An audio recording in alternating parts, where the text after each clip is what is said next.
Want to start the record? Recording. Thank you, Lori. We could call this meeting to order of the Public Property and Law Enforcement Committee. Lori, can you do a roll call vote or a? Laura Negro, Here. Philomena Quebec, Here. Mike Berlin, Here. Doreen Hannanen, Here. Ron Stendor, Here. all present. Thank you. Approval of the agenda. Does anybody have any? Motion. Okay. Second. Okay. Can we get names, please? Oh, sure. I'm sorry. This is Philomena. I motioned for approval of the agenda. Ron Stender, second that. Thank you.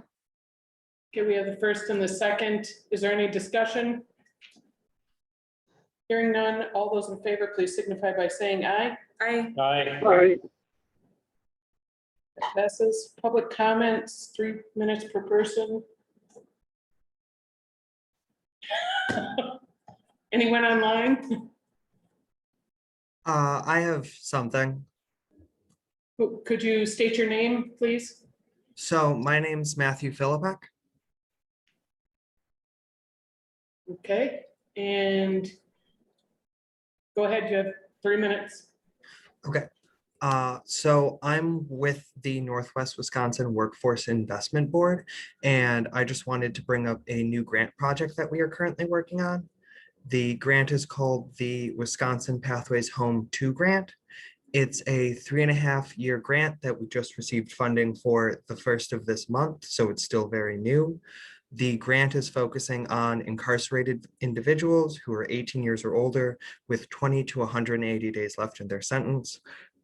So for this grant, I'll be acting as kind of a career coach and case manager for these individuals to better prepare them to re-enter the workforce when they're released. Okay. Is that all? Anyone else? Okay, seeing no one else, we can close the public comments. Next is approval of our last public property and law enforcement meeting minutes. Anyone have any changes, discussions, etc.? And I'm just looking for a motion. Ron Stender will make a motion to approve the public property and law enforcement meeting minutes of April 26th. Doreen here, Hannanen. I second that motion. Okay. We have a first by Ron, second by Doreen. Is there any discussion? Seeing none, all those in favor of approving those minutes, please signify by saying aye. Aye. Aye. Aye. May I interrupt for a second? Who has the last 4 digits, 8645?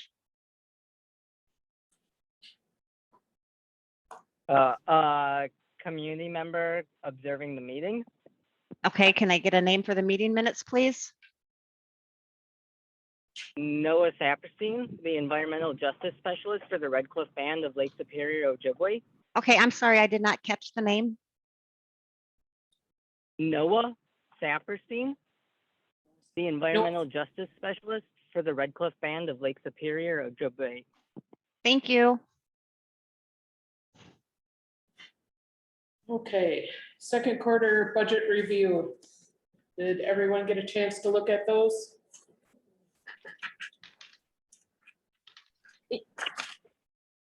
I got a chance to look at those. There was a lot less detail in this than there was last time. We're trying to find a happy medium with the reports, so. We can always ask for more if you'd want more detail. Sue has been trying to figure out the right juju to put in to get out the magic numbers. I mean,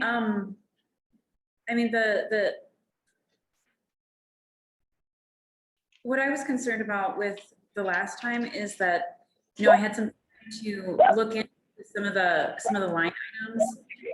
And for instance, there were a lot of entries of payment to Quick Trip for inmate meals. And I was really confused about that. And so, I mean, I think at least for the time period, more detail is probably better.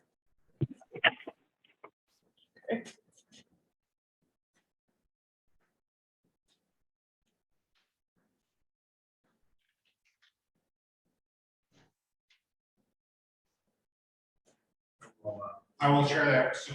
Okay, thank you. Yes. Anyone have any questions besides that? Mike or Doreen?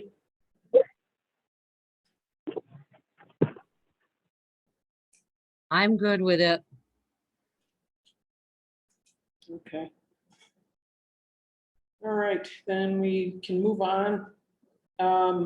Beginning 2022 budget review. So this is just a review from what was presented at County Board and Finance Committee. We're at the middle here. The budget worksheets have been sent out by staff with 6 months worth of data. We've given guidance from the Finance Committee to build in a 2% wage increase, in addition to maintaining the same healthcare percentage of 10% employee contribution to the estimated amount for the self-funded plan. And then the other things remain the same concerning WRS, other things like that. So we're looking to get this information back from the departments. We will put it together for the 17th of August for a meeting with the Finance Committee to do the first kind of cursory look at that. After that, then we'll more information in September, get worksheets, equalized value, hopefully have a draft for insurance numbers, shared revenue reports, adjusted budget to meet equalized value, and then later September, we'll have a finance meeting to basically put it all together and have a little bit better idea what it is. County Board will be looking at the budget on October 5th to feedback to the Finance Committee, where the Finance Committee will meet on the 14th of October. And they'll set the proposed debt levy at that point, which will have our capital items in there, and then we'll go forward with that. So no action. This is just an update for this committee that they're in the midst of this with every other department. Okay, thank you, Clark. Did anyone have any questions on that? Okay. Hearing none, we'll move on. Courthouse maintenance update. We have Mark here. I thought it'd be better to get a little closer to the microphone. Excellent. It's good to see some faces. My last meeting, it was all Zoom and I just voices and no faces, so. I think in the last meeting was January 25th that I visited with you folks, and that was via Zoom. I had said that I was working on getting the fluorescent tubes and failed ballast picked up for recycling. We did that at the end of April 29th. We've got an electrician contracted to come to the courthouse here to do some jobs. I understand we're going to get 2 more video screens. And I have been in touch with an electrician to get some wiring in place to support those screens. And there's also a project down on the first floor. One of the child support workers has moved into a different room, was never meant to be an office, and we need some wiring done in there. What are you doing in that room? In the conference room? Yeah. She has to have another outlet put in. It's the only place to get power in that room is in the light fixture. I love that. Inside the light fixture. Yeah, it's, I had that when I was a child. welcome to a 110-year-old building. And I think we've got a way figured out to bring the wiring down the wall so she can plug in her computer. She's got a small refrigerator in there and the stuff. She's promised me she won't use an electric heater. Yeah. So, yeah, I don't think she's gonna need the electric heater in that room anyway, but this is the best we can do. This is the best we can do, and I've got the electrician coming to kind of give his blessing to it and to get it done. It doesn't seem to be a big project, but it's our only option in that room. We were forced to replace one air conditioning unit in May of this year. I don't know that we had intended to replace any, but one we had to. We couldn't get it to run when it came out of storage. So that unit was replaced, working fine now. That was a window. The window unit, yep, that's all we have in this building is window units. One air conditioner, the Register of Deeds office over there, it was repaired instead of being replaced. It wasn't working well, and they were able to repair it. It's quite old, but fingers crossed it's going to hang on for a while. Clark had talked to me about suggesting an update for the central air conditioning idea for the 2 courtrooms on 3rd floor. The big courtroom, room 303, and the small courtroom, room 302. And this idea had been floated many years ago, but never really got any steam to get completed and stuff like that. I don't know what kind of engineering has been done on it, if anything, you know, as far as how much space we need or how much space we could do and how many units we need to adequately cool the space and stuff like that. It was always a money issue.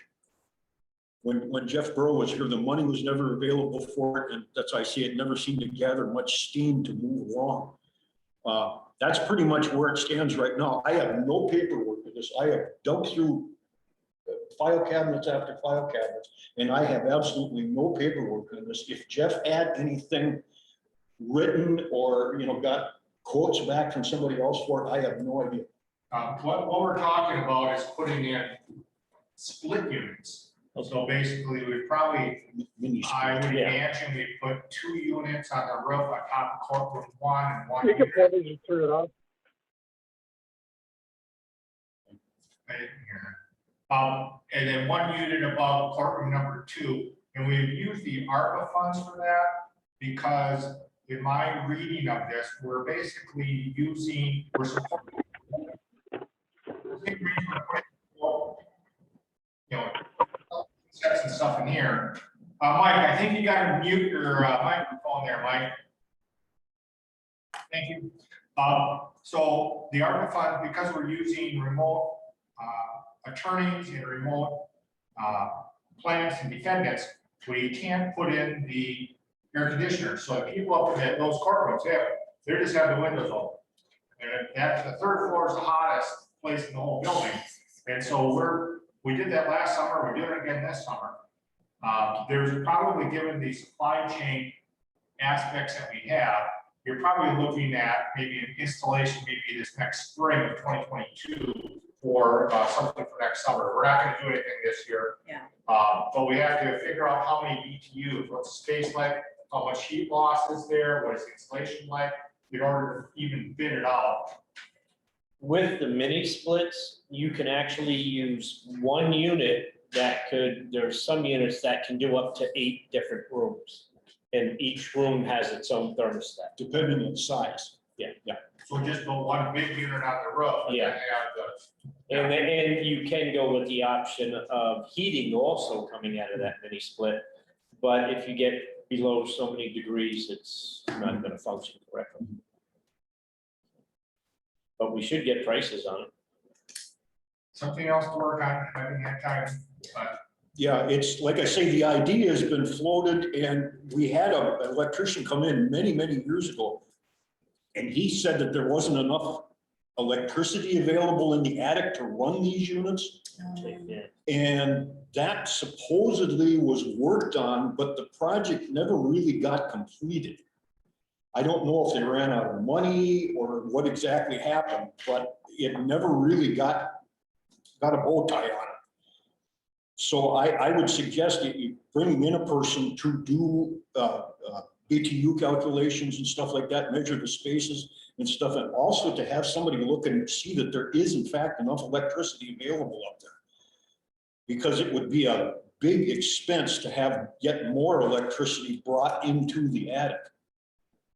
And if these units are going to be on the roof, we have to have the electricity there. Clark was mentioning before, if we had the units on the ground, we'd still have to figure out how to get power from the corner in the boiler room over to these units if they're on the south side of the building or the east side of the building or whatever.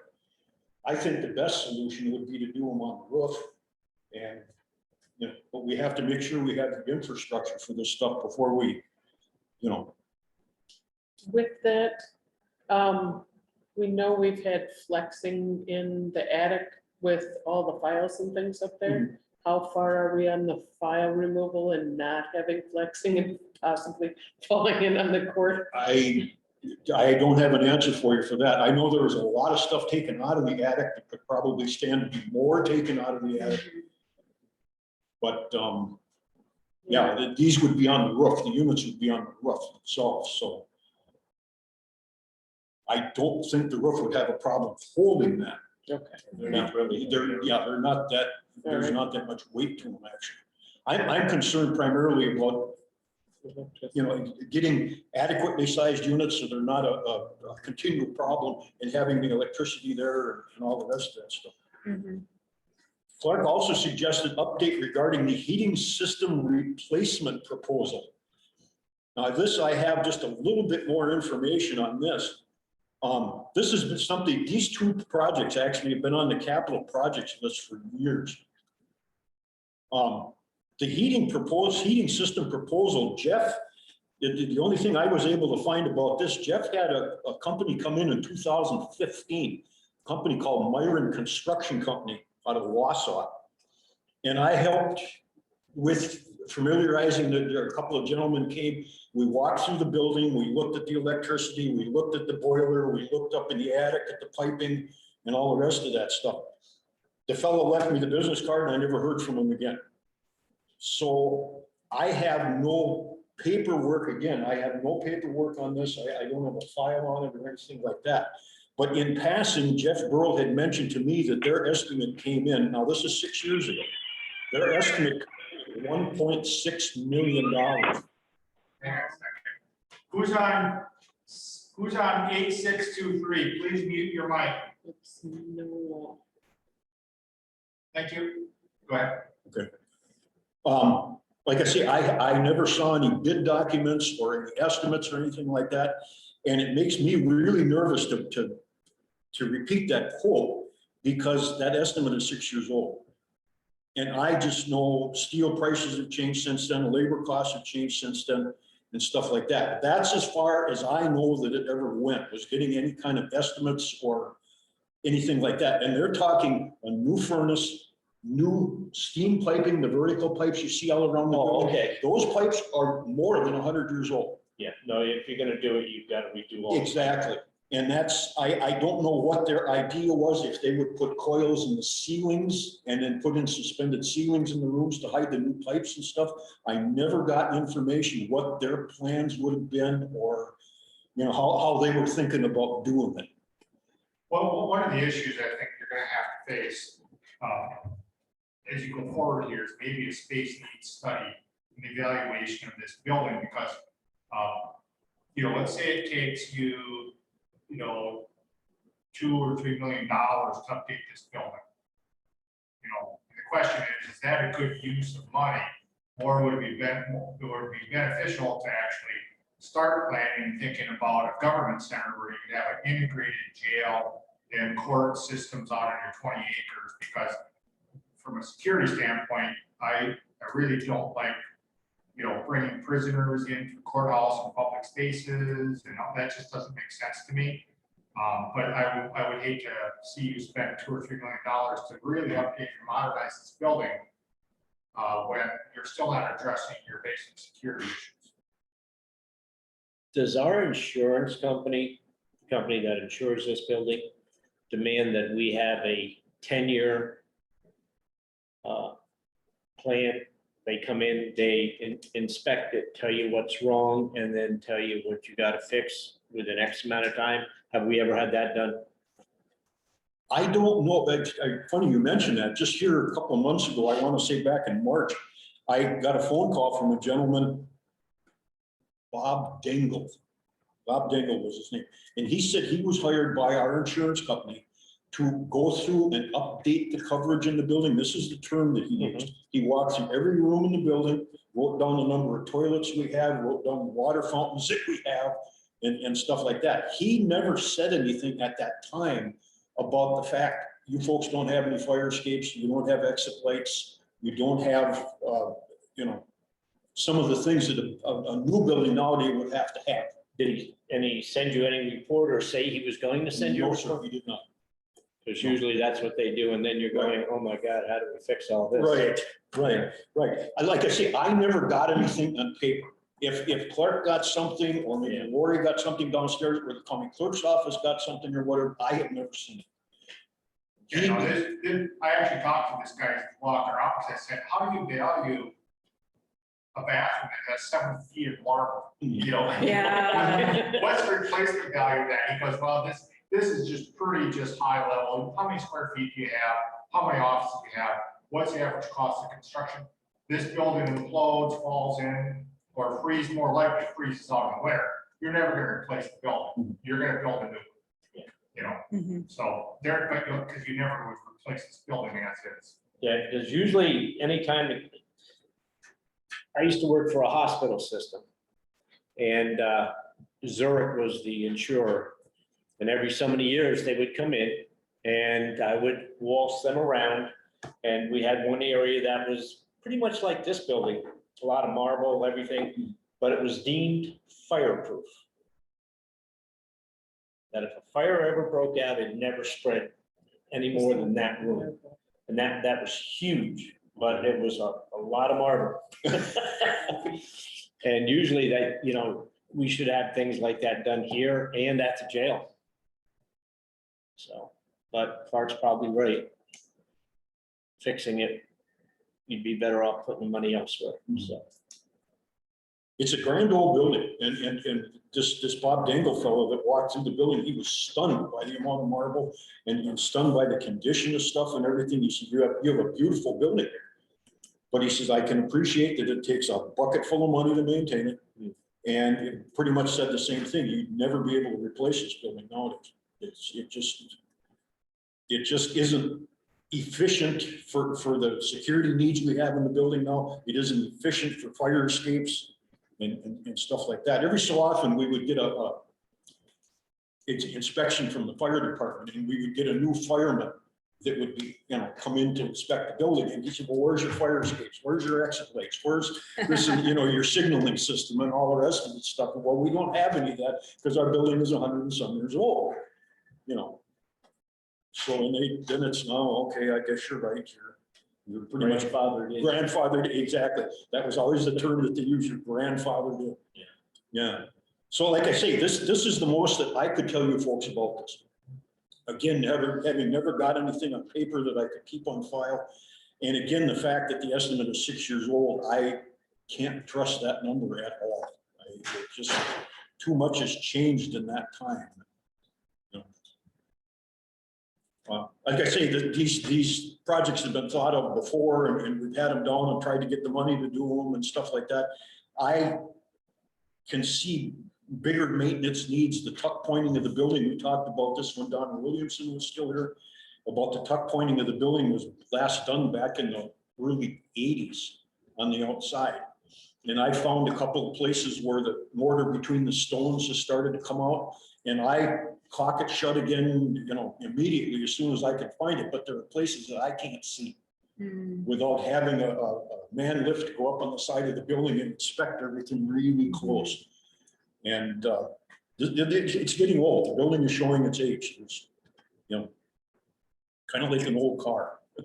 The last thing I have here is my retirement. What?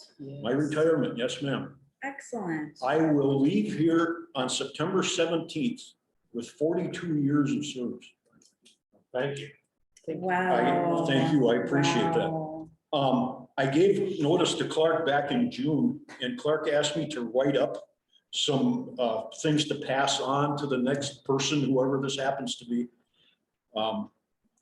I know we've had a woman interested in it, which I think would be a great idea. I have nothing but confidence that a gal couldn't run this building too, and stuff like that. We basically advertised that the applications are due on the 31st, if I remember correctly. And we've received, I don't know, maybe, 4 or 5 applicants for the position. So we'll be doing interviews. And then we'd like to bring somebody on board and have couple weeks of overlap at least to walk around and Mickey Mouse and stuff. So That would be an excellent idea, because like I have, you're writing up lots of education to pass on, but impossible to cover everything of a 42 years I've been here. Mhm. And also the fact that some of the stuff is seasonal. Like I wouldn't dare start the furnace today to show this new person how to run the furnace. I'd Right. get shot if I started the furnace today. So some of this stuff is going to be just, I'll do as much as I can possibly do to show this person, whoever it is, and stuff like that, but they're gonna have to be mechanically inclined, they're gonna have to think on their feet. And there's a lot of times that I bring in my own tools to do jobs around here. So I hope that whoever gets this job has access to some good tools, stuff that we don't have in the building here, that would make the job faster and, easier and give better results. Would you be able to give a I list? was gonna say, I have the tools you're the list talking. of tools that would be needed. I can put a list together, Yeah. but some of it, like working on the tractor, I bring in a pan to drain the oil. I bring, stuff like that. Anybody that would maintain their own car would have this stuff. is your garage unlocked? My garage, right now, no. Problem solved? That's what I do. I don't know if you can find anything in my garage. It's all here. Straighten it out, right? Yeah. Like I say, some of it is seasonal. I would, to try to show this new person how to put the snow blower attachment on the lawnmower tractor and stuff like that. It's something that I've only done twice. Because for 20 some odd years of the 40 that I've been here, we had the same machine and I could do it with my eyes closed. Mhm. Now it's a machine I've only worked on twice, and even I'm a little bit nervous about it to try to pass this on to somebody else. But there is help available. Luliches have said, if you folks need help with it, just give us a call. They bend over backwards to help us, through the transition just with that. Again, I'm trying to write some of the stuff down, that the building was built in 1915. The furnace was replaced in 1978. Dates seem to be significant. The piping and the radiators and the cast iron and stuff like that are well over 100 years old. And I've had some big eyebrows about that. Somebody would say, that pipe that's carrying 2.5 pounds of steam pressure is 100 years old. Are you serious? And I say, yes, it is. So there's going to be lots of OMGs, I think, when this person tries to get started with this. I'm gonna leave a note, whether I get to it or not, I'll leave a note for the next maintenance person plus the next administrator. My last day will be September 10th, so I'm gonna beat you by a week in my retirement. And I'll leave a note about the elevator too, it's from 1961. Yep. And it's got old transistors that they're buying from eBay to keep going. No way. Yeah. And, It's really something. yeah, it's the same age as I am. And so I think we should probably get a company come in and give an estimate on that, maybe for budgetary reasons, because I talked to the water guy, and he's like, you'd want to proactively put this in before we can't fix it. Because if you basically wait till it breaks, you're gonna be without an elevator for 6 months. Yeah. And he says, and think about people going upstairs for 6 months. There's some people that are gonna have trouble with that, and you're gonna have court issues and prisoner issues and all sorts of issues. So he's like, if we do replace it, we could probably do it in, a few weeks, but we're gonna have to order it for 6 months ahead. I have it down on my list that the hydraulic cylinder, that's a hydraulic elevator. It's not a cable elevator. Yeah. I have it down on my list that cylinder was replaced here 4 or 5 summers ago. The hydraulic cylinder was, but they didn't do anything with, like Clark is talking, the control box in the basement area. That's right from 1960. Wow. So, yeah. Yeah. Wow. And it's just, I sure hope we can get parts for this. Like Clark says, they're doing is just doing a yeoman's job of keeping this thing going. The thing that I think should be the most disturbing about this is we hold ourselves out as being handicap accessible Mhm. building. And if we lose that elevator, we are not handicap accessible anymore. Right. And that's something that could spawn a lawsuit and stuff like that. Yeah, you'd have to come up with I kind of given a little thought to this. We'd have to come up with an alternate site for court hearings. Mhm. So we would have to put a site, rent a space either down here on first floor or rent a space on Main Street somewhere to do that. And we've seen this happen. We had a county in Minnesota that actually just rented a strip mall and they moved their courts into there when they had a catastrophic failure. There's Like probably a that word. daycare closing. Hopefully not. That's about all I've got here, folks. If, unless you have questions or anything like that, that I can help out with. I'm here until the 17th. Yeah. I'm gonna try to write down as much as I possibly can, and like Clark says, if we get some overlap, and whoever the person is that's hired to do this job and everything, I'm gonna try to, it's gonna be a big rush of information all at once. That sort of a thing. But like, one of the things I've written down downstairs is to have this new person actually open up the furnace and do the fall maintenance on it, the stuff that I would do, because then it's more hands-on than just me trying to tell them verbally and stuff like that. And if I could get away with it, changing the thing on the snowboard, putting the snowboard on in September, that's not gonna work. You know, so, but I'm trying to think ahead with this stuff. I'll be walking down the hallway here and something, light bulb in my head will pop on and I run downstairs and write it down real quick. I am 66 years old and my memory isn't the best. And I'm trying, it's like I told myself here a couple of nights ago, this is becoming a sprint to the finish. Yeah. All that exercise you're getting, right? Yeah. So, okay, that's all I have. And Thank you, Mark. Just one more thing on this.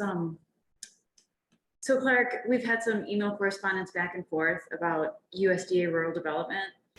And I mean, this is a source of money, especially for counties like ours that don't have a lot of, that have people within the federal poverty zone. This is a source of money and loans that, you know, instead of using a whole bunch of money from ARPA funds to do this kind of infrastructure investment that needs to happen, you know, USDA rural development is a potential source that, you know, we could even leverage some of our ARPA funds and get, you know, be able to get like a 20, 30-year loan that could be paid off reasonably, you know, in order to get some of this stuff going. Because I think we, you know, because of the budget crunch, we really have to be creative and we have to draw out those ARPA funds as far as they can possibly go. But, you know, you guys are both short timers here, so we'll talk about this with the next crew. as a taxpayer, I would encourage very creative solutions and stuff. I pay taxes in Ashland County. I have for many, many years and stuff like that. So I guess as a taxpayer, I'd love to see, you know, somebody pull a rabbit out of a hat somewhere. But I have to be realistic too, in knowing, like I say, a building this old and stuff like that. I try to draw the parallels, trying to keep an old car running. Yeah. And sometimes you just gotta upgrade. You know, so. Thank you. Thank you so much. You bet, And you thank bet. you for all of your service. I do what I can, and, you know, sometimes it isn't enough, but. My voice gets sore if I speak loud enough over there. Oh, I thought we did.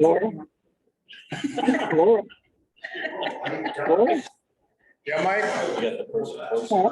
I would just like to make a comment to the effect that at our last meeting last week, I was kind of snickered at when I made a comment to the effect of needing a new facility. And I'd like to get some more board members behind me because this is a reality. This is what it is. And we can keep putting money into this old building here. Excuse me, money that we don't have. And of course, if we had a new building, we can consolidate. We can do a lot of things with a new facility.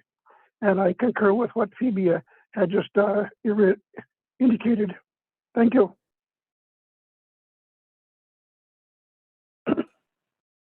Okay, we can move on to voting in jail. So in your packet, you can see this was added to the agenda. Enlarge it a little bit. So this is basically has the background information. Voting in jail is basically no different for any other citizen, with the exception of you have some complicating factors, which is you're not in possession of your ID. You cannot get forever absentee ballots. They have to be applied for every time. You have to coordinate with staff to do that. Obviously, you can't have a felony. If you're incarcerated, just on misdemeanors, you can vote. If you've had a felony and but you've completed it and you're still in jail, but just finishing out the misdemeanor charges, then you can vote. So this basically just has the state statutes and a short little write-up. We also have a website that jail staff can go to. Can you introduce yourself? This is Kim from the jail. We have a website that we can go to if an inmate requests to vote. We have, it's called My Vote Wisconsin. And you can go by their name, search their name, see if they're a registered voter, put the new information of addressing and such in there. We have their IDs in their property, or they can have someone drop an ID card off. So it is something that is offered to the inmates. Very few use it, but I know we do put this information out on what's called the cart, and that goes around to the inmates twice a day, and so they can get this information anytime.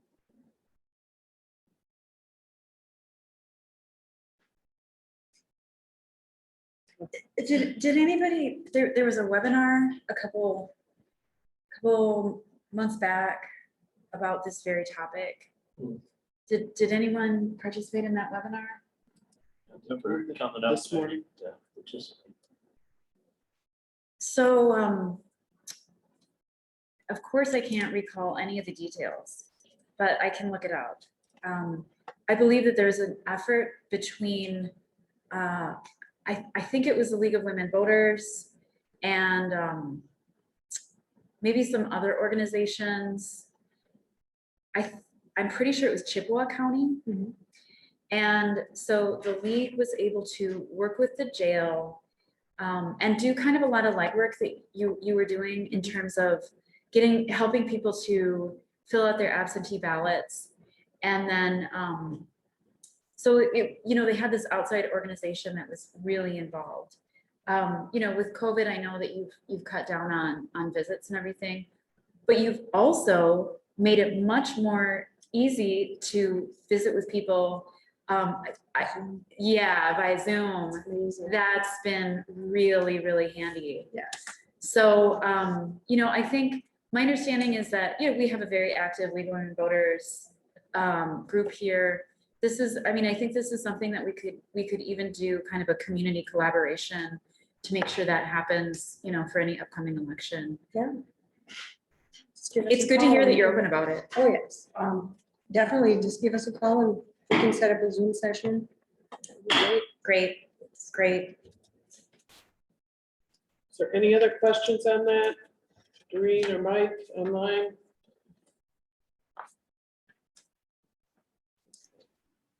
This is Doreen. I have no questions. Thank you, Doreen.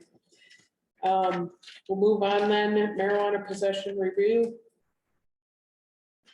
I produced a short letter, has a couple of links. It has to do with, what is county's current practice. And, I guess in short, I talked to the district attorney, I talked to Mick. People with small amounts of marijuana, they're not being charged with this. It's only people who are, have a large amount that are being under state charges. The issue is, regardless of what a county or a city municipality, you can see in the write-up, there's municipalities that are basically allowing law enforcement to file charges for possession either at $1 or something like that. But that does not negate the fact that state law still has possession. And so the discretion of the officer is probably the most important aspect of this, which is, if you have possession, you can be charged under the state statutes, or you could go under like the city of Eau Claire. They have, basically a city ordinance that has possession of less than so many grams at $1. Madison did the same thing. The tribal government of Menominee, because they are all-inclusive county and reservation all in one, they do not follow under the state statutes. they fall under the federal guidelines. And they basically, there's a wink and a nod, sorry, from the federal government on marijuana, since it is still scheduled class. It's a class 1 narcotic.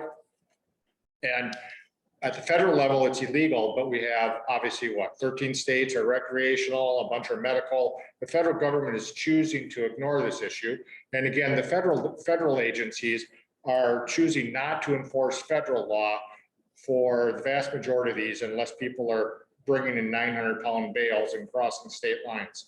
So in talking with the district attorney, he doesn't see these small time possessions, and he's not sure, that, the county would make any difference in what's happening by just making a statement concerning that we have a $1 fine for possession, because in the most cases, we don't do anything anyway.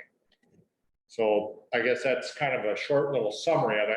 And you have more material here to highlight. And we didn't have a recommendation. I did talk to the sheriff, and the sheriff basically did weigh in. He had basically said that he is not for basically decreasing marijuana because they want decreasing penalties. He wants to keep the flexibility there in order to do when they need to do things versus the state versus a county ordinance.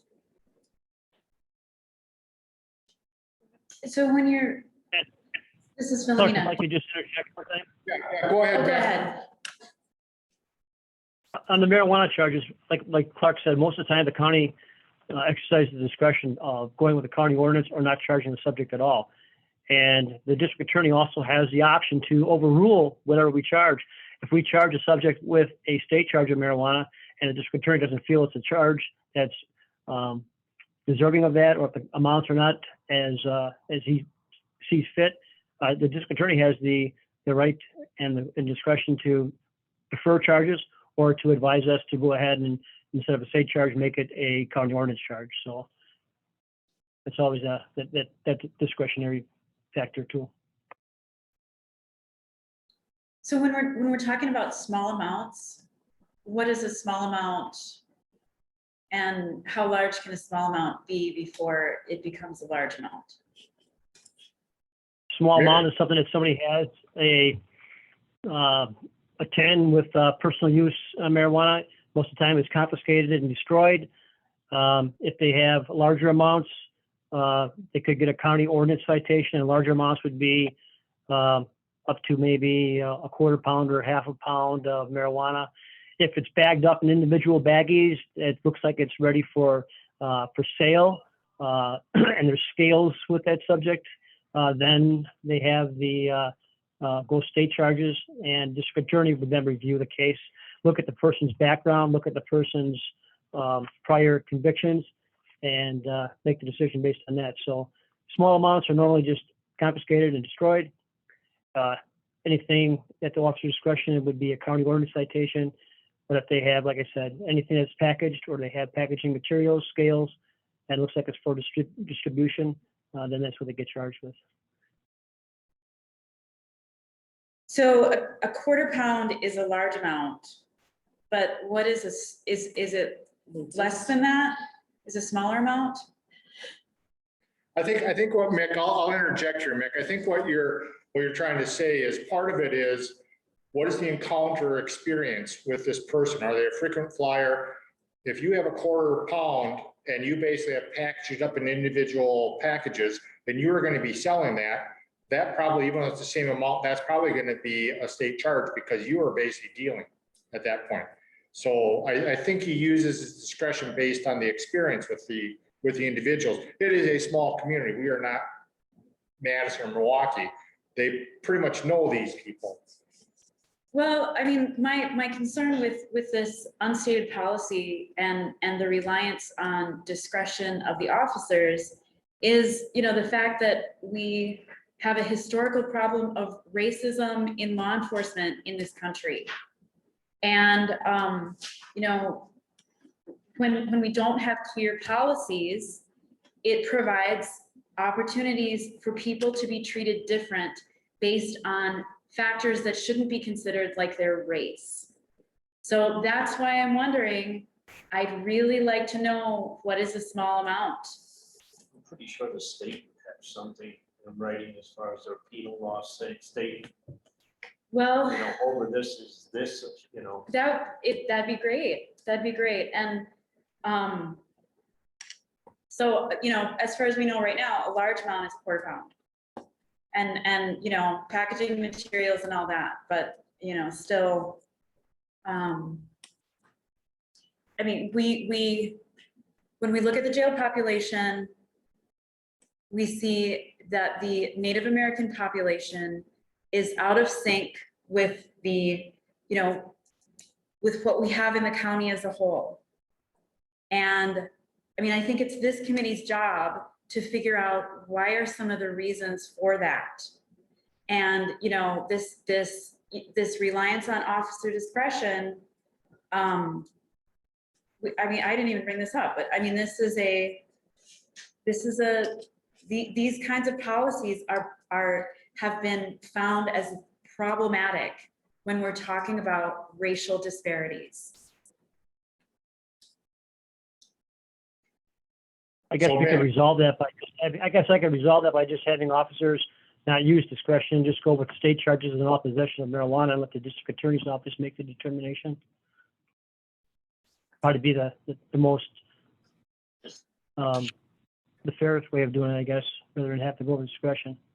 Well, what I'm asking for is a breakdown from either you or your staff on what you're talking about when you're talking about small amounts.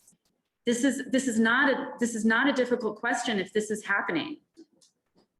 If there is discretion being exercised, it would be nice to know how it's being exercised. If you're telling this committee that there's, that there's some sort of, that the sheriff's department is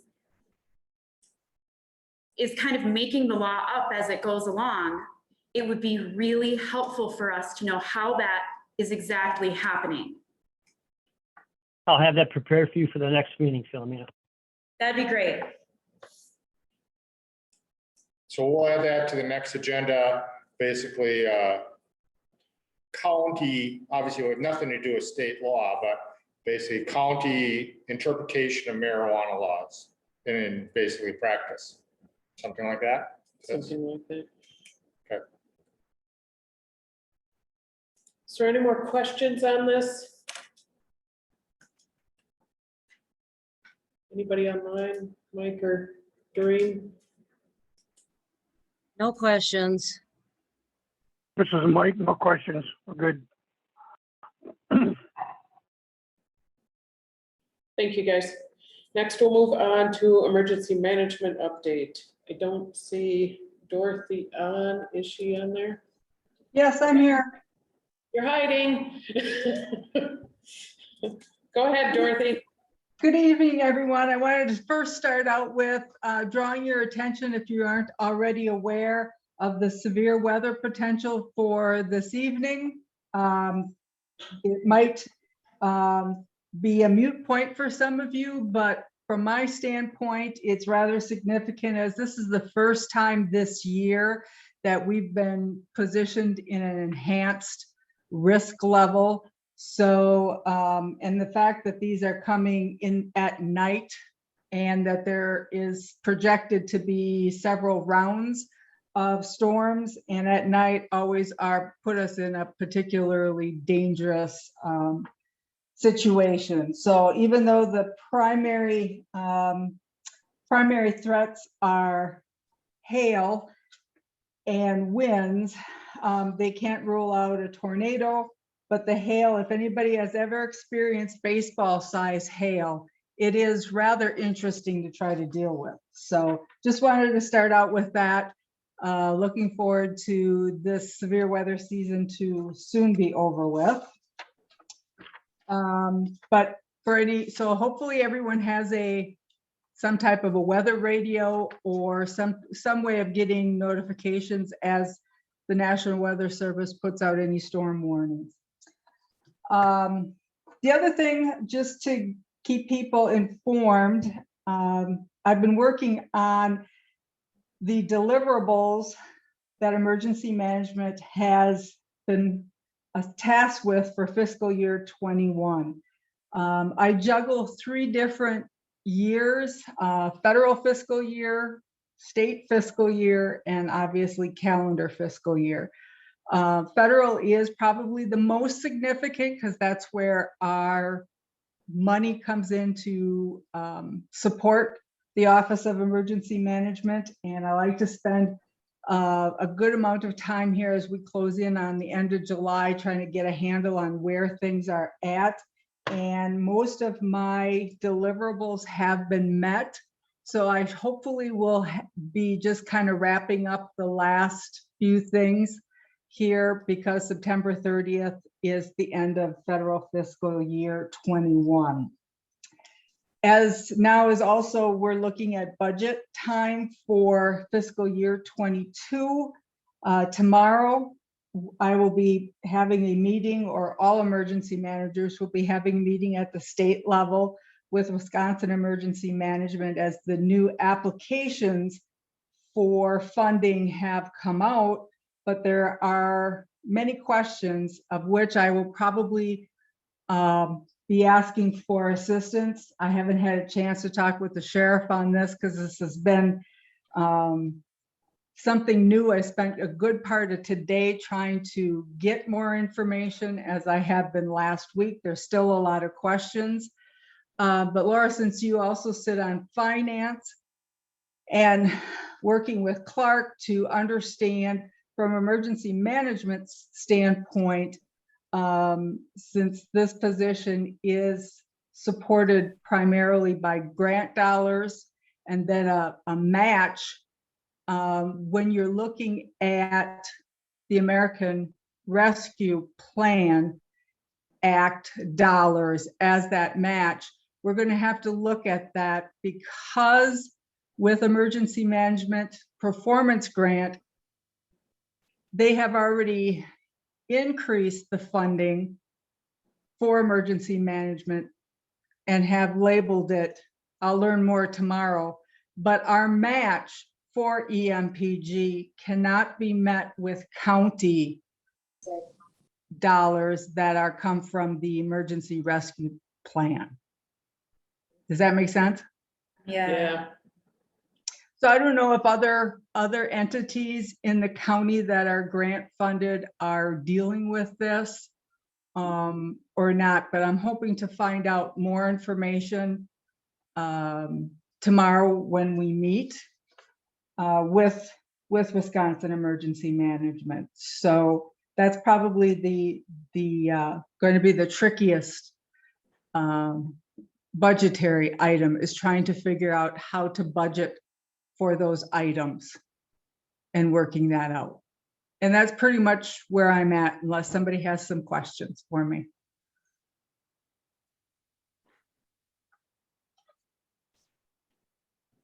I don't have any. Does Mike or Doreen have anything? Or you guys here? This is Mike over here. Dorothy, you're kind of like a one-man show for the whole Ashland County and surrounding areas. Am I right? That is correct. But you coordinate efforts through Bad River and others as well, through townships. I coordinate for the townships, and for Bad River, I reach out to Doug.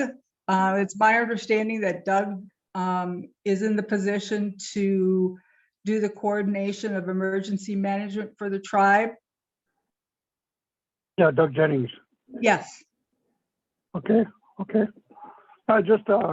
reason I bring in or mention the townships is I'm not sure. I know the town of Sanborn has not mentioned that here since 2016, because the tribe had gotten money for restoration of many roads, and they also umbrellaed the township roads and bridges. So if I recall correctly, I think the township picked up like $2.1 million through the tribe to repair and fix the roads and one bridge. So, you know, that worked out well. Unfortunately, other townships in Ashland County can't do that.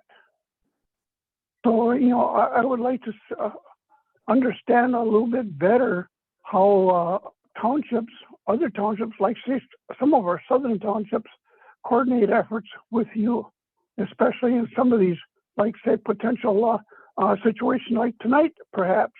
We can have high winds and hail and all this kind of stuff, and we're at the mercy of Mother Nature. And who do we call? Dorothy Tank. Am I correct? That is correct. And So- if you're talking about referring to tribal roads and town of Sanborn roads following the 2016 flash flood event, yes, that was a very unique situation that the town of Sanborn was able to join with the tribe and tap into a funding source. I think that's commonly referred to as IRFO funding that other municipalities are not eligible for. So That's right. So that's right. And that's my point. Other township does not have that flexibility.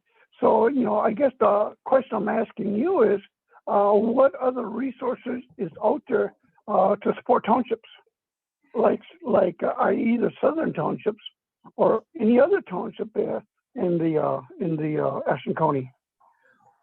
when there's a disaster of that magnitude where we meet a threshold, FEMA becomes our only option when we're talking about towns, cities, villages. And then that's a match fund, yes. Yes, it comes down to 75% for FEMA, and then the remaining 25%, the state splits with the municipalities. So the town, the city, the village ends up responsible for 12.5% of that damage. Right. So therefore, like IRFO, emergency funds for federally owned roads. Thank you. That was 100% funded. Yes. Yes, and the other municipalities are not eligible for that. Okay, perhaps at some later date, you and I can get together and kind of have a listening session type kind of thing, coffee or whatever. Absolutely. Just let me know when you'd like to do that. All right. Okay. Thank you. All right, is there any more questions for Dorothy and her emergency management update?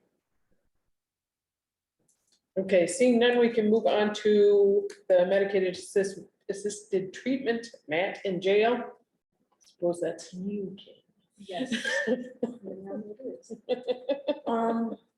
Okay, so since the passing of our former lieutenant,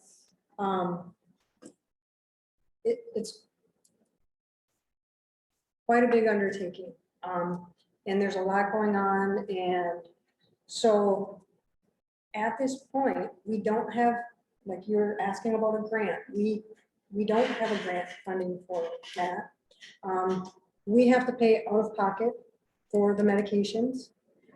I have been in contact with Bad River and with Essentia to I would like to be more knowledgeable on the medications and the procedures that they use to give these, because it's always been my thought that if someone has a drug problem, that it started somewhere before that, some type of a trauma, something occurred in their past. And I think rather than just giving a medication, we need programs. We need cognitive therapy. We need different mental, Behavioral health. yeah, lots of different mental health. We have so many things that should be attached to those medications. If you're doing this, we need you to do this. So I don't want to just put a Band-Aid on something and send somebody off. And what are they gonna do? They're gonna walk out and they are still going to do what they were previously doing. They're gonna go straight back to drugs unless we can help with the problem. We need to get to the problem. We are working on getting more mental health therapy. We are working on getting parenting programming. Like I said, I have an upcoming meeting this week with Bad River and with Essentia so that I can become more educated on these medications. I do know that we offer the Vivitrol shot, which is opioid and alcohol antagonizer. And that is offered for people who are going to be in the jail for a little while, you know. And our nurse offers that. We also get them into our mental health so they can be seen beforehand. But at this time, no, we are not doing the MAP program, but it is something that we are definitely open to doing later on when things are a little slower. And I did reach out to the state. Here on the screen is the MAP grant. And, but it was due on the 28th of May.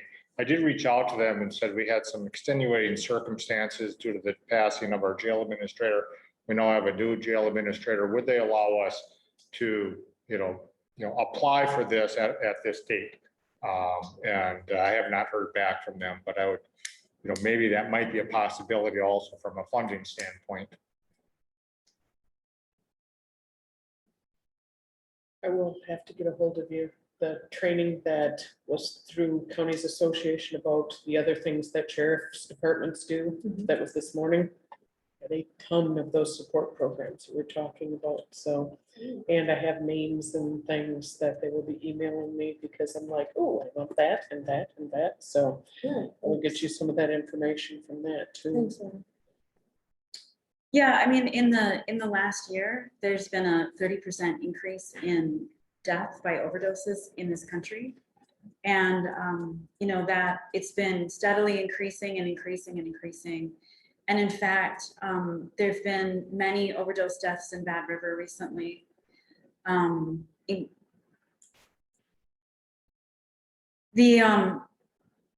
If you look at the research, Vivitrol is ineffective because people don't stay on it because it's simply an antagonist. And, the medications that... What's an antagonist? Oh, okay. So that means that it simply blocks the opioid receptor. So You don't get high off of it. well, you don't get, okay. You don't get high off of Suboxone either. I mean, it's like if you get high off of coffee or you get high off of whatever, like we have natural opioids running around in our system, right? Every one of us has opioids in our system because it's a natural thing and it makes you feel good. And so when you have this blocker there, not only is it blocking any opioids that you're putting into your system, it's also blocking your natural opioids. So you feel depressed. That's why people don't stay on Vivitrol. Were you able to listen to the Tyler Winkleman presentation that we did earlier this year? No. So we can provide that to you. Tyler Winkleman is a doctor who has an advanced practice in addiction medicine, and he works for the Hennepin County Jail. And how they do it in Hennepin County is they give a pill form of Subutex, and they watch, like everybody gets in line to get their treatment. They crush it up, and this is the form that is least likely for someone to be able to Pass it around to somebody else. It's also generic, so it's about $1. This is, there shouldn't be a cost prohibition in order to make sure that people get appropriate health care. And as far as we know now, if you have opioid use disorder, if you don't get into treatment, you are more likely to die. And the appropriate treatment for opioid use disorder is medication at this point. Maybe we'll know more in the future, but at this point, we're dealing with a crisis. And it would be great if all the people who had problems were able to access behavioral health. I agree with you 100%. I work with a lot of the women in this community who struggle with this stuff. I talk to them daily. They're like, how can I get myself into treatment? How can I get connected with services? And you know what I tell them? I tell them, you can't go to treatment. We don't have those options here.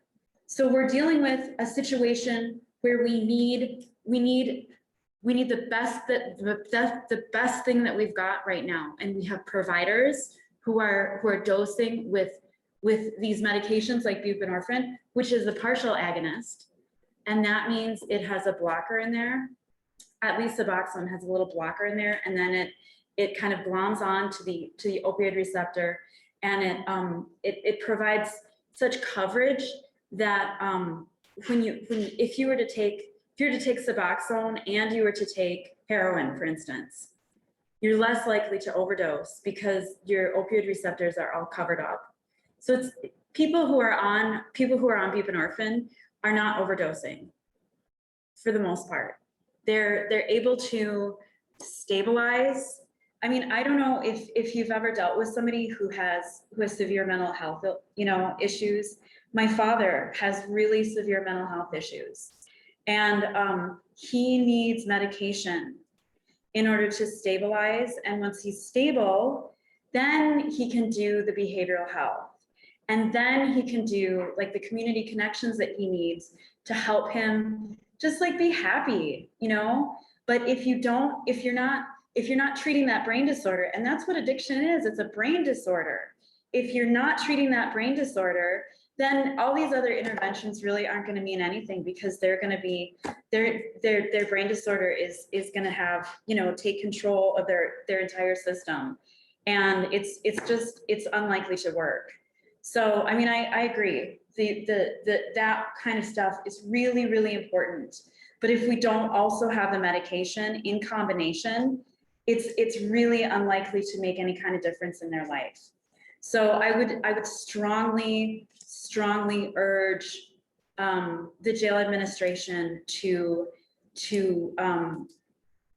get this back on track. And if there's anything that I can do, you can just call on me.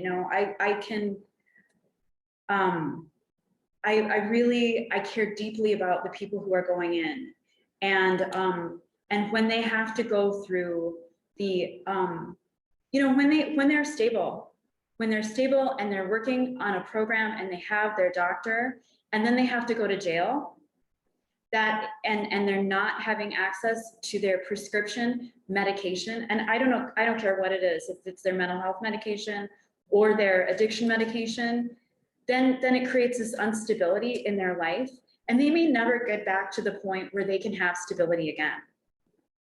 This is life and death that we're dealing with here, and we've been having a lot of death in our community lately. So this is a very, very, very important program.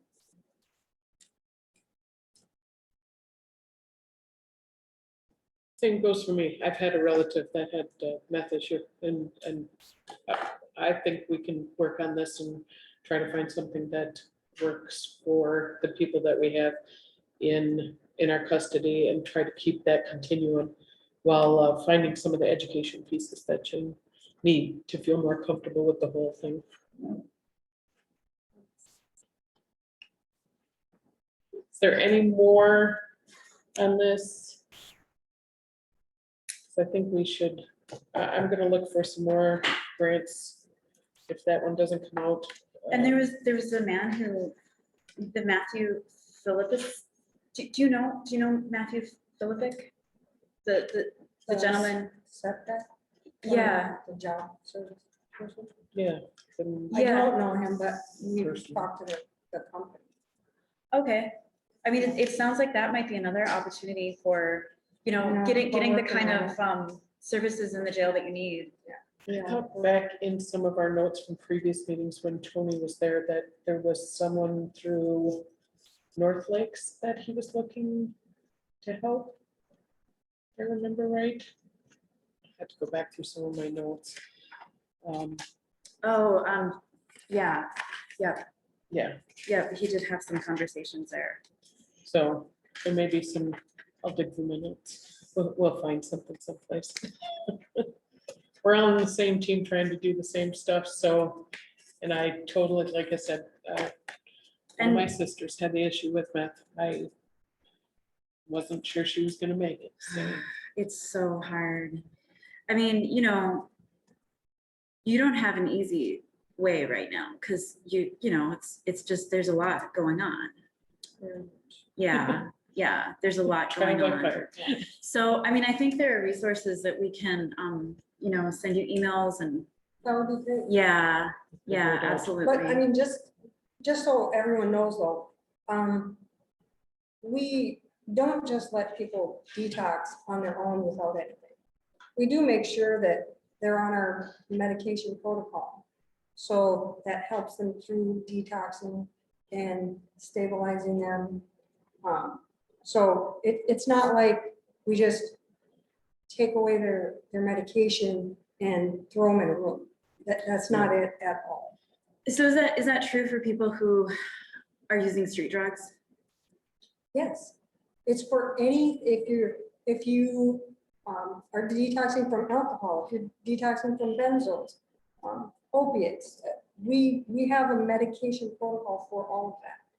So what I've heard is that the women that I've talked to is the only way that they can get medication to help alleviate their symptoms when they're going through withdrawal is if they claim that they have an alcohol issue. No, And that's how they No. get. that's not true.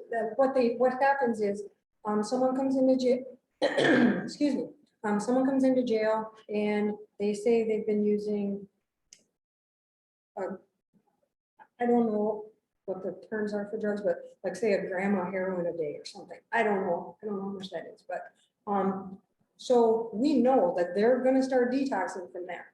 So we tell them as soon as you start to feel ill, because you can't give a medication if they're already, if they're like just injected or just swallowed something. So as soon as anything feels different, if you got a headache, if you feel sweaty, if you start shaking, anything, we go take their vitals. We have a series of questions that we ask. What type of medication, how much are you using? Is there any other things? Then we call the medication company, which is our Advanced Correctional. And there's a doctor on call 24 hours a day. We call them and say, this is what's going on. And so they say, okay, let's see, alcohol withdrawal, we're gonna give them this to help you with nausea, to help you, there's a controlled or a controlled substance that we do give them and then wean them off after how many ever days the doctor tells them that says that we need to have them on. Sometimes it's little as 3 days, sometimes it's an entire month. And so what you're saying is that every time someone articulates they're going through symptoms, they get treatment. Yes. That does not, I mean, maybe this has changed recently, but that's not what I hear from people who are in the facility. I'm sorry to tell you, but I know what our protocols are and we do follow protocol. We do call that on-call nurse quite often. Is it written down, this What? protocol? Yes, it's our procedures. Yes. It would be great if we could see that. Okay. Okay. think we need to move on to the next one. We're gonna get some information back and forth for a whole bunch of different stuff here. And that way you have names and you have protocols and we can figure this all out to the best for everyone involved. Thank you very much, Kim. You're welcome. Next is our use of dog policy. So this is brought forward by Supervisor Quebec. We don't have a police dog, but she had brought forth a sample resolution for consideration for the committee, which stipulates that the utilization of police dogs are only for search and rescue and drug sniffing, but not for crowd control, if I remember correctly. It's been a while since I've read it. Is that correct? Or apprehension. Apprehension. Okay. So I brought this, this was an issue that was brought to me by constituents concerned about the potential to replicate really situations that bring disfavor to the police in Standing Rock and in Minnesota.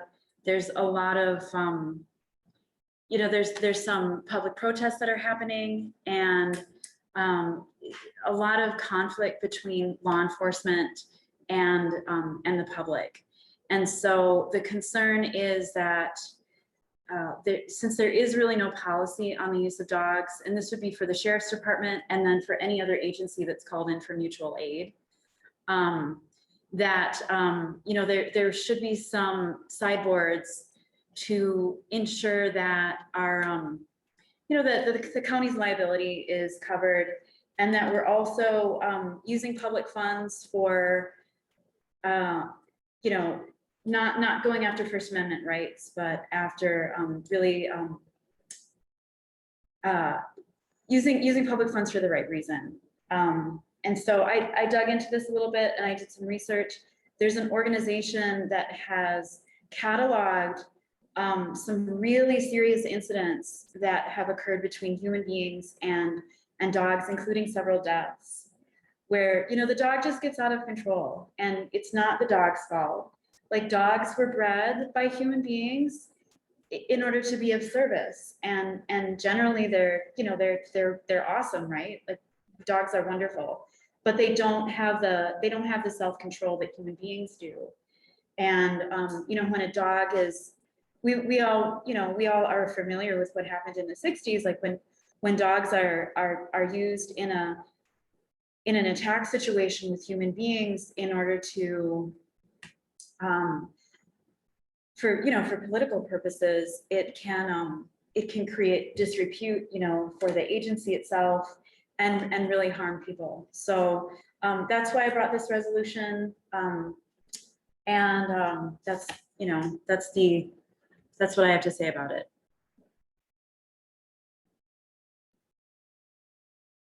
Questions? Like you're formulating some. I quite don't agree. Well, let's hear it. Well, being an ex-police officer, dogs going in, for sniffing and recovering things is great. But also, there are times when you're saving an officer's life by sending a dog into a house, a building, a vehicle. So to say that you can't have an adversarial situation between the dog and a human, sometimes it's going to happen. You don't have control over everything. To stick a dog in a crowd for people protesting, no, I agree with you. I agree with you there, but there are law enforcement uses for the animals, and the training is phenomenal. I think if the sheriff's department had a dog, it'd benefit the sheriff's department. I see where you're coming from, but it's not all one way. So would you be, if we just said crowd control, prohibition on crowd control, would that satisfy your concerns? Yeah, I think it would. Because if the crowd gets that far out of control, a dog isn't gonna stop. Right?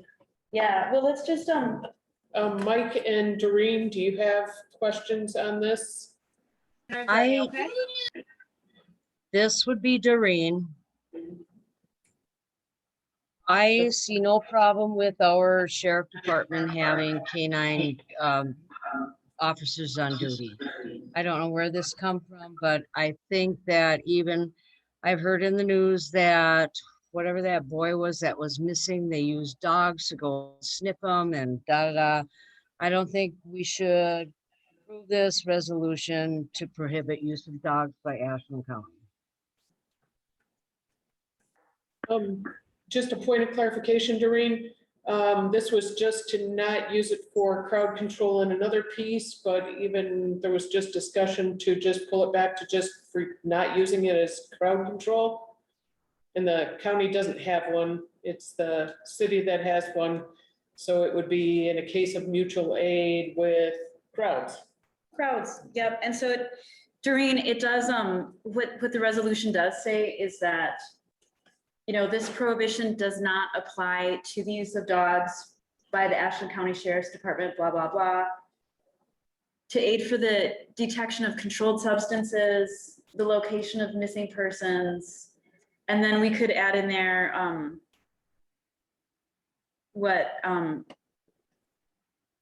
don't know if we should say apprehension of suspects, but, you know, Yeah, other that- nonviolent purposes. Philomena, that's the apprehension of suspects. I mean, sometimes you may need that. And if I'm reading that, your resolution reads that, Okay. for the purpose of crowd control and apprehension of suspects. So what we, clerk, I think what we want to do is just, end it at, for the purposes of crowd control, period. And then we'll take out all that other language. So take out that whole, that second, be it further resolved. Take out this. No, the yellow part, right? Yeah, take out here. Just, Yeah, you're right. Therefore be it resolved. just end it Simple right as here. that. Yeah, Take this stuff off here. Yeah, and then, So that all the yellow stuff would be deleted. yeah. Okay. Laura, yep. Go ahead, Nick. if I may interject, Go right ahead. Sheriff Nick Brennan.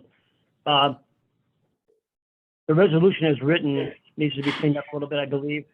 Ashland County does not have an undersheriff, it's a chief deputy. So that language should be cleaned up. And the Marshall Project has cataloged more than 150 recent incidents. I don't think that an opinion should be placed in a resolution.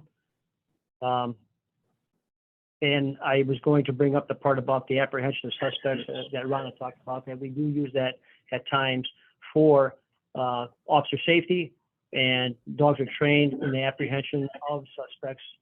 So I'm glad that you were taking that part out of it. And I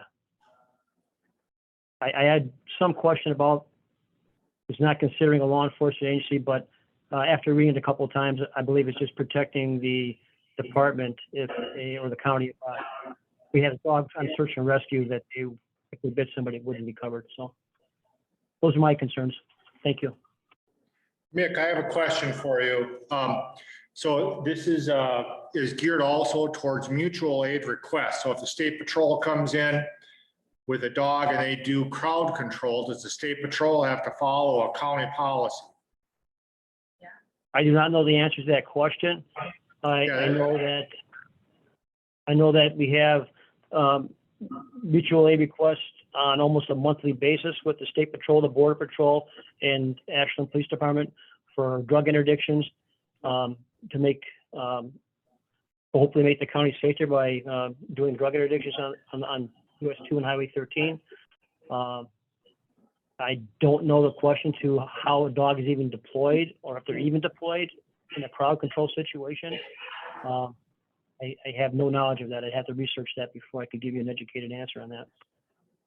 Yeah, so my recommendation is we take the feedback. I would like to, before we do this, put it to Corp Council also to make sure that what we're doing is, one, legal, and two, we're not jeopardizing the other agencies. Are they not going to respond if they basically have issues? So I'd like to bring it back to the committee at the next meeting.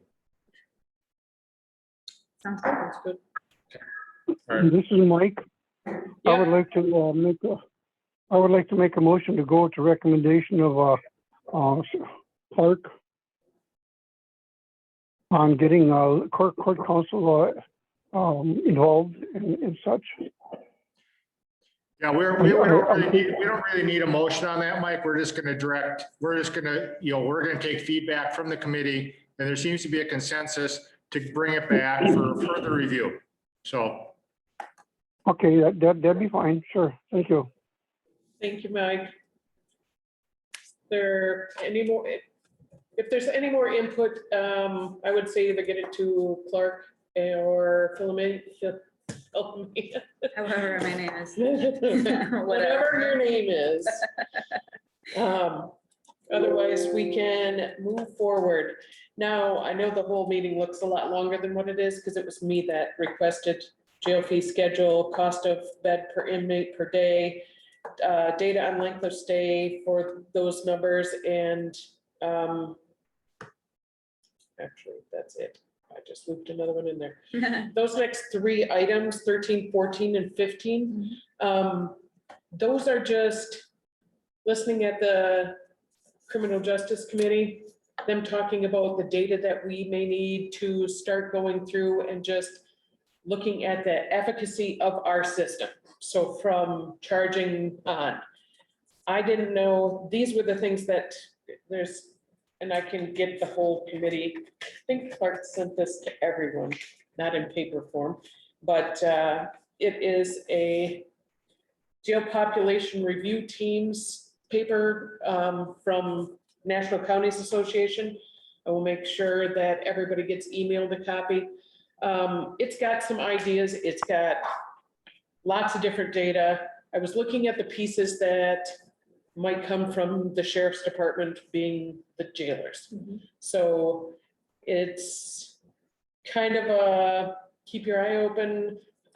Let's try and, I know you guys have some numbers and things, so. Well, I did bring a jail fee schedule for us, but there are also a lot of other counties on here of what's charged up here, like Comparisons. Huber Board, electronic monitoring, nurses visits, doctor visits, medication fees. There we go. This has a lot of different information on it. That is excellent. Are you playing Vanna White? That's all the counties. That's a lot of the counties, not all responded, Yeah. but there were a lot that did. And then, Scan this, or if You we can have it. scan it, yeah, I have a.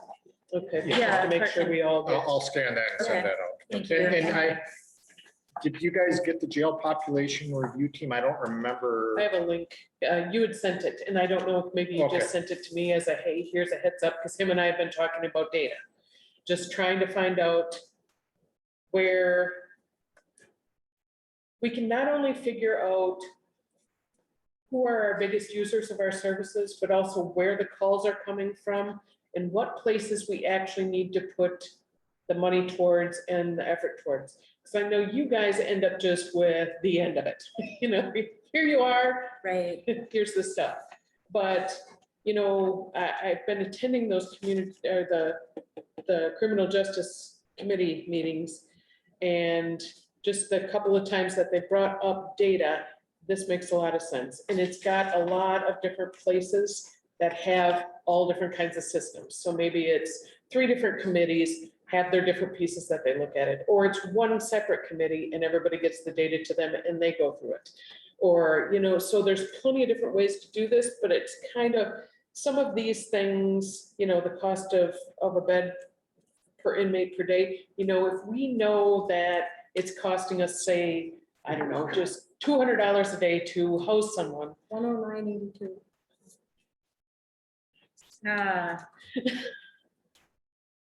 So there. Yeah.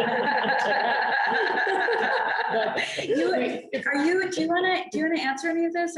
Did you prepare? I did. I mean, if you have questions, I have what you have on the agenda, and I got data together, numbers.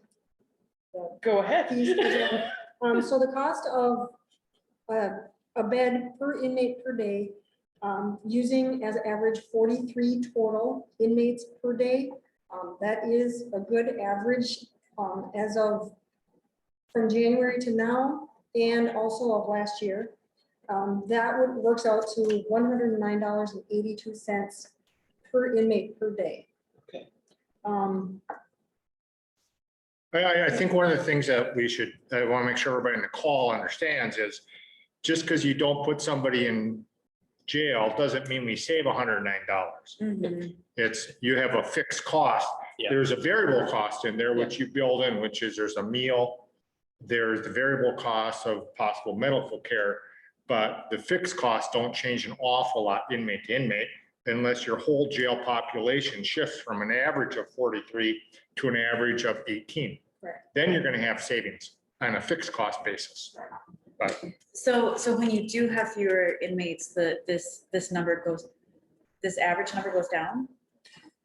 If we have fewer, the average number would actually go up. Okay, right. the average number, oh yeah. Yeah. Overall cost will go Right, down, overall but cost. average cost will go up. Because you have to have more officers or more correctional officers per inmate. No, we are running very short-staffed, and we run two, a male, a female, for 12 hours in the morning and then 12 hours at night. And then we have a third person almost all of the time. We have what we call a power shift or a flex shift, where we throw those in. We don't have a third person all the time. So when we're running at 55 inmates, and sometimes we only have a male and a female working, and one has to stay in the control area. So that one person is out on the floor taking care of all those inmates. Yeah. That's a lot. It is. It's a very lot. And we're very short-staffed. Everyone has been, they've been doing a lot of overtime because, and that's why our overtime budget is way up. But you guys were talking about the maintenance guy, and you had 4 people apply. We were hiring for a correctional officer. We had 1 apply. A lot of people don't want to be in uniform. No, well, and not only that, I mean, there's a lot entailed in the job, Oh, yeah. you know? I think, I really wish that some of the board members could come and, you know, tour the jail, sit, see how it runs, because it's a lot more involved than people think. You know? Is it open now or is it still COVID restrictions? No, it's still COVID restrictions. Okay. We're trying to do everything by Zoom. Sure. We do quarantine for 7 days still. We do have the rapid COVID test, but even doing a rapid COVID test up to 4 days later, that's not really a good judge of whether they have it or don't have it. So you Right. still need to keep them in quarantine at least those 4 days and then do another test. Yeah. But yeah, we have more people now, more inmates now than almost all of the last 3 quarters. We've had an influx of arrests. And we're boarding, what, 3? Right now, we're only boarding 1. Okay, and then we have monitoring, we're doing what, 25, 30? We have 20, hold on.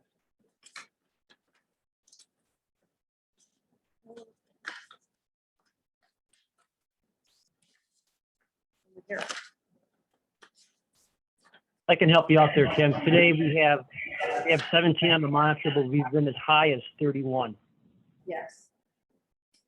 And our monitor person also does drug court monitors, and that we have to add on to that. These are just all. So. length of stay. If it's a felony charge, most inmates will be housed anywhere from 3 to 9 months, and that would be until they get sentenced.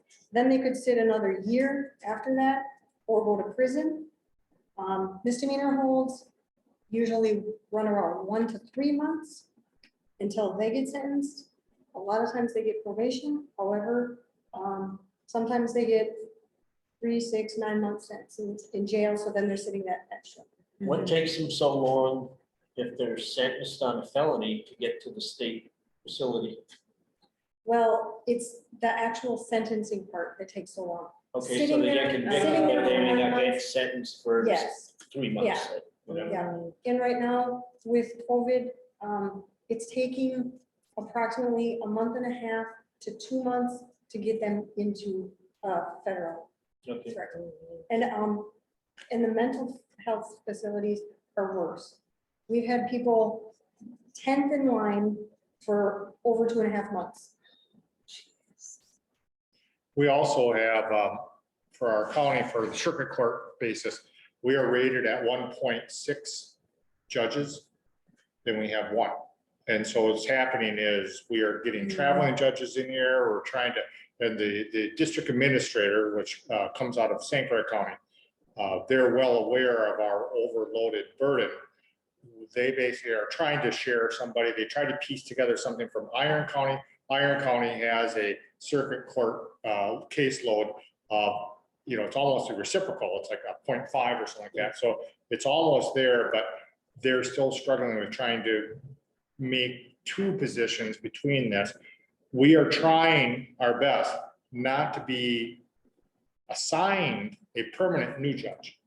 A permanent new judge would require remodeling the courthouse, you have to have separate judges' chambers, they have to have the bathroom, they have to have even the whole 9 yards. We don't have the money or the space to do it, so it's kind of a catch-22 for people. They get caught in jail, they can't get trials, they can't get sentenced because we don't have a judge, but we don't have money you get it. Yep. Yeah. We all work around it. It's like every other issue. All boils down to one thing. Yeah. So then the next one on the list is the jail projects for the jail assessment fund. Honestly, I just learned about that jail assessment fund after after the finance committee. I had no idea what it was, why it was, where it came from, but I do know about it now. We do have our jail convection oven that we have we've been patching it up for the last 2 to 3 years. And that would be one thing we really need to replace. That runs around $8,000 just for the oven. And then labor, shipping, all that is extra. We do have other projects of we want to get new computers for our Zoom computers so that we can have more programming in different areas at all different times. Because our one is basically used for court. The other one is basically used for attorneys and probation agents. And so then we only have one left for any programming we have. So we're trying to get a couple of new computers so that we can upgrade. Any cost on that? As little as possible with the best one as we can get. The fastest. super one. I didn't go to the finance committee. What is this jail assessment fund or? So, yeah, so there's a separate passbook account, an actual physical bank account that's in the investments, and you can see this on the finance packet. Okay. So it's under the investments packet in there. And there's, I don't know, what, $150,000 or something? There's 153,000 right now. Yeah, and so that money basically comes from, Citations, fines, things that are paid to the courthouse. And then it, by law, gets divvied up between certain entities. And part of it goes to the jail. I think I've read like 11 different ways that it gets divided out, depending on like what the charges are. And so the jail part is specific to making the jail better for the inmate. So it's like things that we need to get for them. Obviously, convection oven, they need food. And so that we need that. The computers for programming.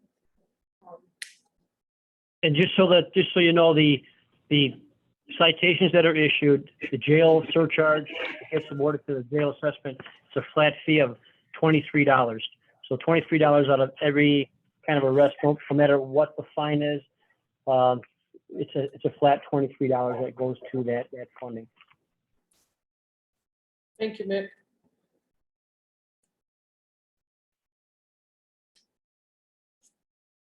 I can't wait to interpret my notes later. Like, ooh. You want me to move on to the body scanner? Yeah. You might as well go right on, So- because that's the first place we have action. I can tell you the jail portion, Clark worked on the grant. We are now working on the extended service plan, trying to get that. The body scanner will be amazing for us because we've had a lot of drugs brought into the facility in private areas. And unless you have a really, really good knowledge that that person has got something hidden, it's difficult to search warrant to do a body cavity search. Yeah. Yes, so this will hopefully eliminate the overdoses, because that's how that came into the jail. We've had a lot of tobacco, you know, all kinds of different lighters. I mean, a lot of things brought in that this will be amazing and helpful for the facility.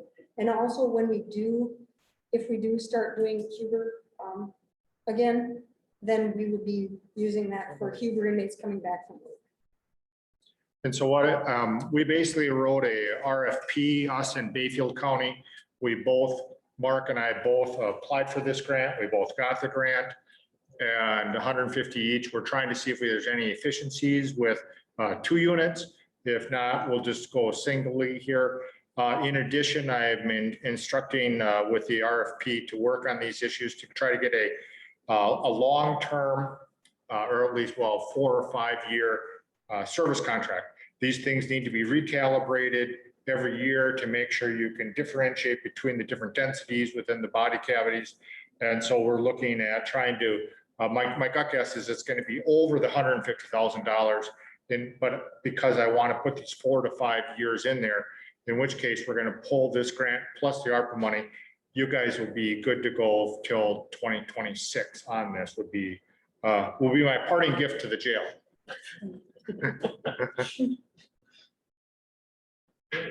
And there isn't any action right now because we're still waiting for the RFPs to come back. Sounds good. Is there gonna be, and Sheriff Brennan, just wondering if there's gonna be some just policies created around this, the use of this machine?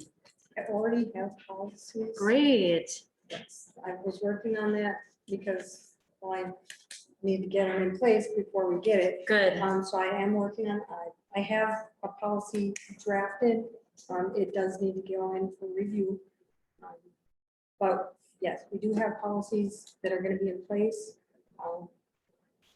Yeah, I think it's going to be an amazing tool. Excellent. Thank you so much.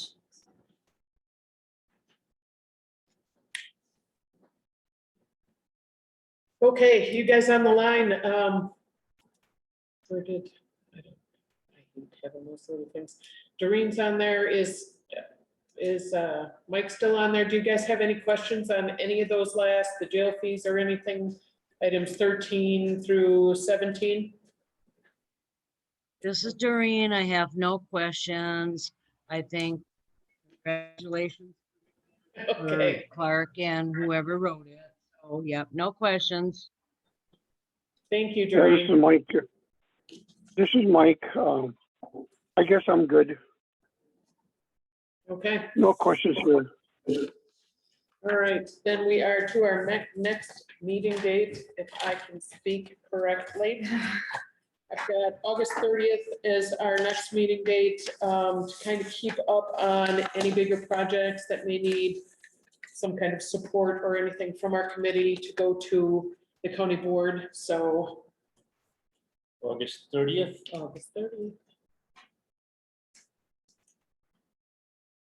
5 PM. Be there, be square.